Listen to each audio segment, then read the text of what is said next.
Good morning, Internet, and thank you so much for watching Woodcrest Bonsai. Today I'm going to root prune and repot my Elaeagnus, and I'm really happy with the development of this tree. It's just very healthy, growing beautifully, and I've styled it some since I got it. It needs a little more styling, but today I'm really going to concentrate on just doing the root pruning and the repotting. But the styling that I basically want to do is just bring some of the limbs down more. This one down and this one down into place right there. And same on the other side. I'd like to get this guy to be just a little bit more horizontal like that. And I have some wire on this branch here, but it's not doing much because I didn't anchor it very well. But I can leave that for now. But there's one more thing about this tree. It's not necessarily that I don't like, but I look at this tree as a very feminine tree. Fairly thin trunk. It's got some decent taper, but not a whole lot. Very graceful foliage, the way it's styled. But it's in a rectangular pot. And conventional wisdom says that a feminine tree looks best in an oval pot. So I've tried a bunch of oval pots for this guy, and I do not have the perfect pot. I just don't. So I've decided, let's get the tree out of the way here. I decided on this pot here.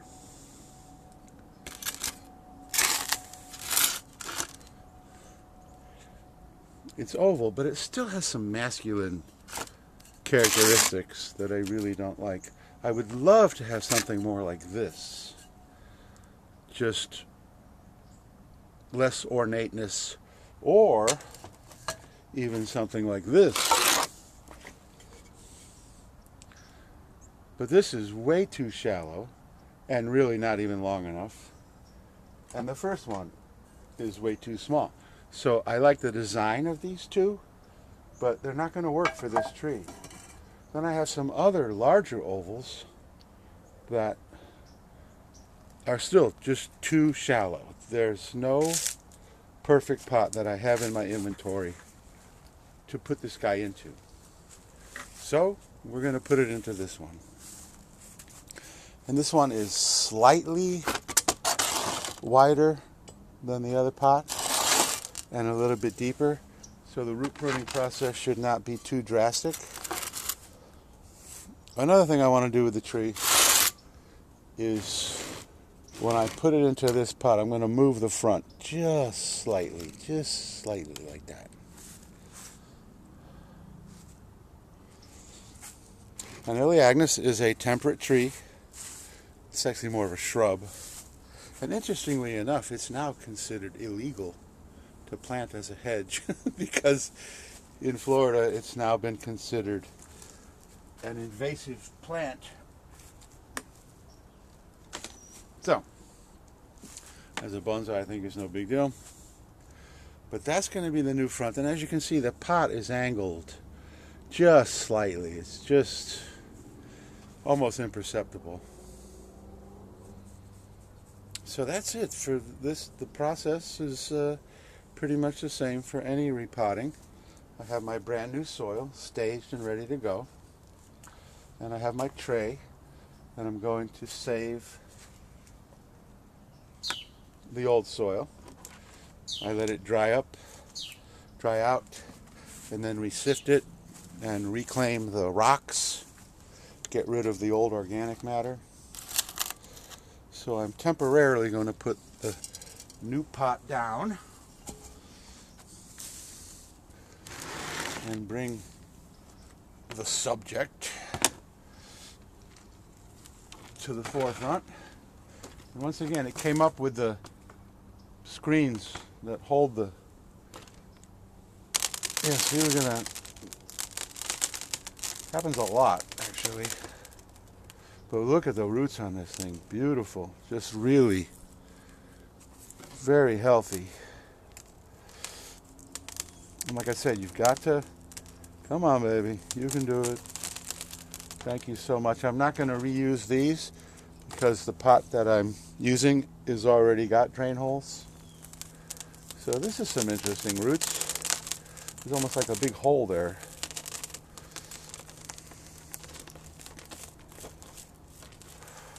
So this tree is not horribly root bound, but that's when I like to do my root pruning. I do not want to wait for the tree to get too root bound.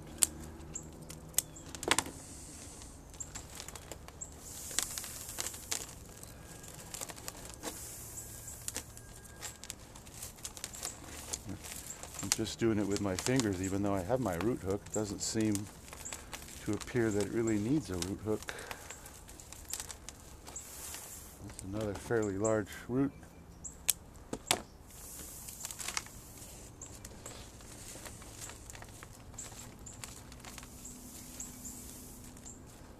And this is a fairly coarse soil mix, so I'm going to put it back into a fairly coarse soil mix. There's another large root that I'm going to sever. Whenever I'm root pruning and I come across those large roots like that, I want to get rid of those and save these nice little feeder roots.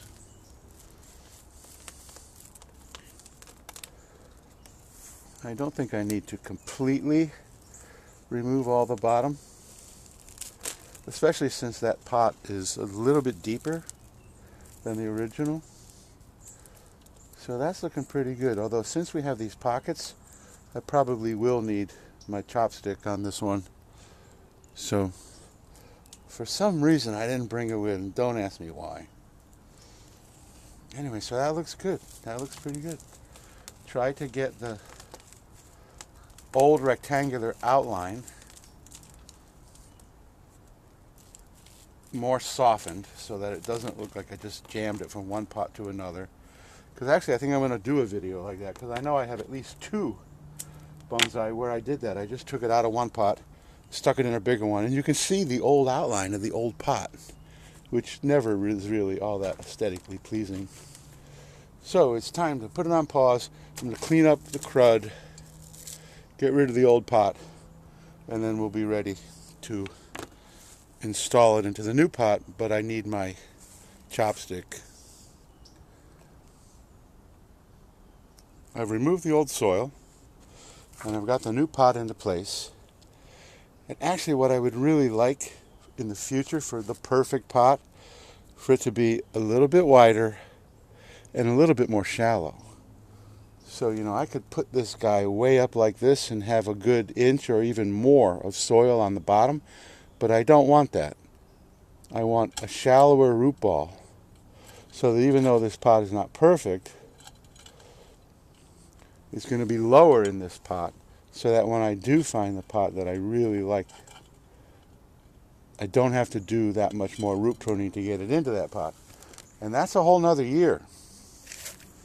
But because it has these hollows, there's some major hollows here, I am going to add some soil to the bottom of the pot. And once again, this soil is just basically all rocks. It's a combination of lava rock and Chattahoochee. I'm not going to put any soil right on the middle where the old root ball is still intact there. So, and I'm going to give it that twist so that the front is now where I want it. And it's wanting to lean. So the way you normally solve that is just start adding soil.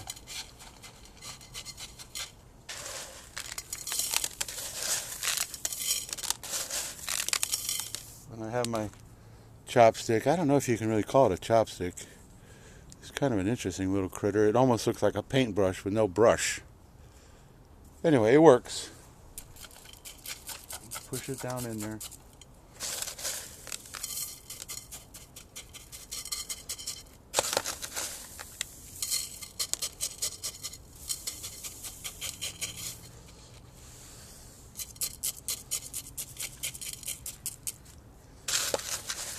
I'm going to add the soil just to the level of the old soil. I'm not going to bring it way up. So how are we looking? Oh yeah, I like that as the front better.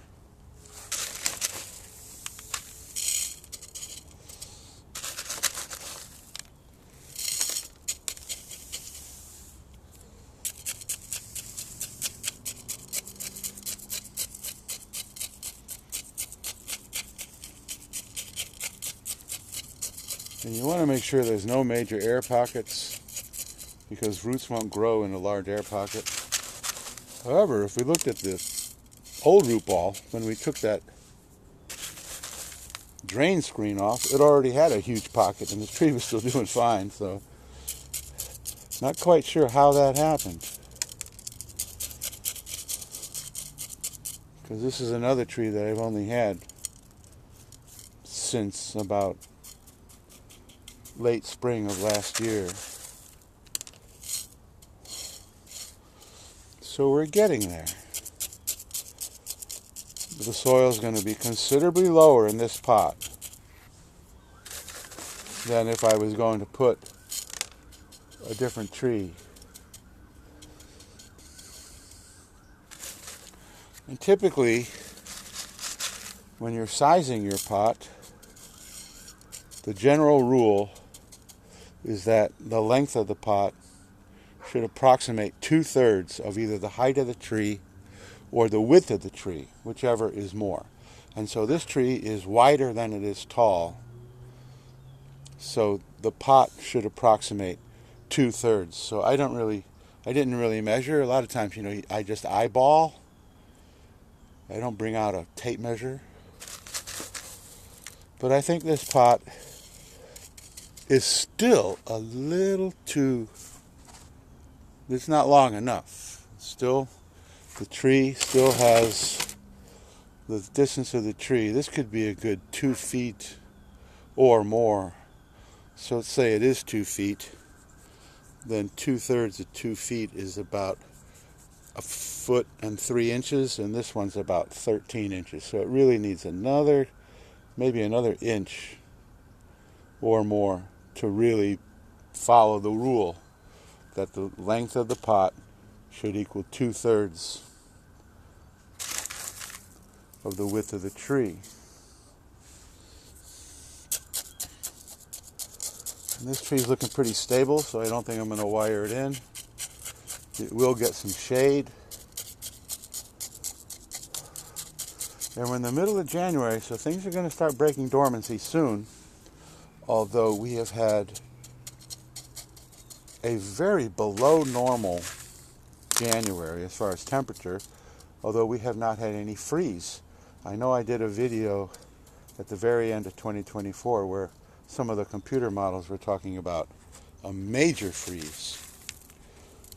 Not only throughout most of the rest of the country, but coming down into Florida. That never materialized, and that's fine with me. But we got some nice cold, so my temperate plants are really enjoying that. So there we go. And like I said, if I look at it, this tree is too tall. But I don't have the pot that I need. It's kind of like Goldilocks, Papa Bear's bed was too hard, and Mama Bear's bed was too soft, but Baby Bear's bed was just right. So I've got some pots that probably have the correct length, but they're too shallow. I have some pots that are nice in their own right, but it just wouldn't fit. So that's the pot we end up with. But I'm planning for the future. Keep the root ball shallow. See, so visually it looks, wow, that's a lot, but we've got a good 3/4 to an inch of distance between the soil that I put in and the edge of the pot. So the next time I repot, I'll be able to put it into the new pot that hopefully is 3/4 to an inch more shallow than this one, and 1 to 1.5 inches or more longer. So the aftercare on this guy is I'm going to water it in really well, because Elaeagnus does not have a tremendous amount of drought tolerance. I will wait for new growth to emerge and then begin to pinch it off before I wire it again. Normally you don't want to do too many drastic things to a tree all at once. There's a strange little root. Comes up there and then back down into the soil. I'm going to take that out of there. So that's about it for today. Elaeagnus, repotted. And it's certainly an improvement over the rectangular pot. You know, there's another thing about pots. And it's not just decorative, it's also horticulture. You're doing horticulture along with the artistry. So you've got to give the tree adequate space to grow. So I always try, if I'm going to make a mistake when it comes to putting a tree in a pot, I put it in a little bit larger pot than it might need, so that the stress on the roots is not as great. So thanks for watching. If you like this video, please give me a thumbs up. Subscribe and hit the notification bell, and you can watch this guy continue to develop. And I already have a couple of videos of the original styling, and I think I have another one of a subsequent styling of this guy. So at the end of this video, I'll leave the links that you can click on to watch the beginnings of this tree when I first acquired it. And of course, if you subscribe and hit the notification bell, you'll be able to watch the continued progress of this tree along with all the other trees that I do. I'm trying my hardest to keep you updated on all the trees that I grow, but I have a lot of trees. There's no doubt about that. Of course, you know, when it comes to a bonsai junkie, you can never have too many trees. Anyway, thank you so much for watching. Please like, subscribe, hit the notification bell, leave a comment if you like. And I will see you in the next video.